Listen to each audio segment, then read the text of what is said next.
You know that feeling of anxiety we all get about the world?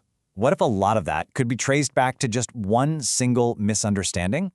Well, in Islam, the answer to that is found in a concept that's right at its very heart, the idea of God's oneness. And it's not just about a number, it's a whole framework for seeing, well, everything. So let's ask the big question. What does it really mean to believe in one God? I mean, it's a question you hear in a lot of different faiths. The goal here isn't to hand you a list of rules, but to really explore the intellectual framework that Islam offers to answer that exact question. Let's see how it's put together. All right, so to really get into this, we need to look at one central term that pretty much acts as our guide. You could say it's the central pillar that the entire worldview is built on. And that word is Tawheed. At its core, Tawheed, which means affirming the absolute oneness of God, is simply the belief in the total, indivisible unity of God. It's this core declaration that there is one, single, unique creator and sustainer of the entire universe. Now, this is a huge concept, right? So to make it easier to wrap our heads around, scholars have traditionally looked at it from three different but totally connected angles. There's lordship, which is about recognizing God as the only creator and controller. There's worship, which means directing all our devotion to Him alone. And then there are His names and attributes. For this explainer, we're really going to zoom in on that very first one, lordship. Now, I want to be super clear about something right up front. This is not a trinity or any kind of division of God, not at all. Think of it more like an academic tool, a set of lenses really, to help us study one single unified idea much more clearly. Okay, let's jump into that first category, lordship. The key to the whole thing is actually packed into one single powerful word from classical Arabic. That word is Rabb. And in classical Arabic, a word like Rabb isn't just a simple title, it's so much more. It kind of unfolds into three distinct, really profound ideas about God's role in the universe. So first up, Rabb means the sustainer.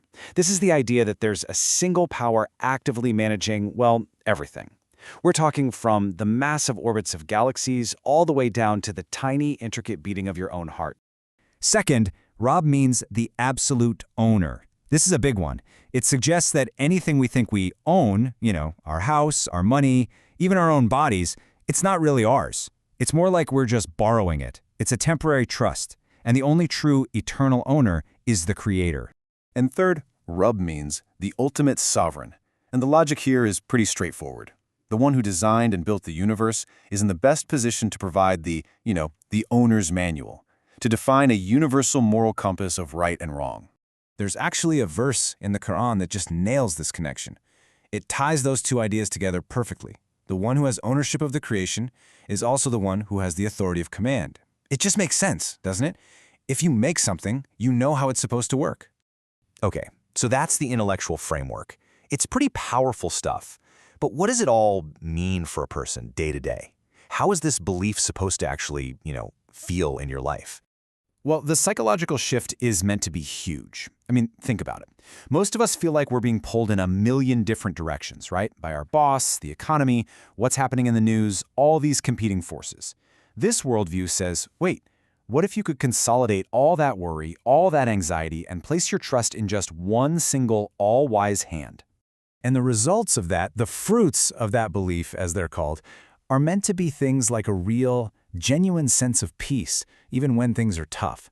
Freedom from that constant nagging anxiety about the future. And, well, the courage to actually stand up for what you believe in because you trust that the ultimate outcome rests in that one all-wise hand. Okay, so that's the internal stuff, how it feels on the inside. But what about the bigger picture? How does this idea of God as the ultimate owner change how a person sees their place in the universe? Well, when you look through this lens, the universe stops looking like just a chaotic, random accident.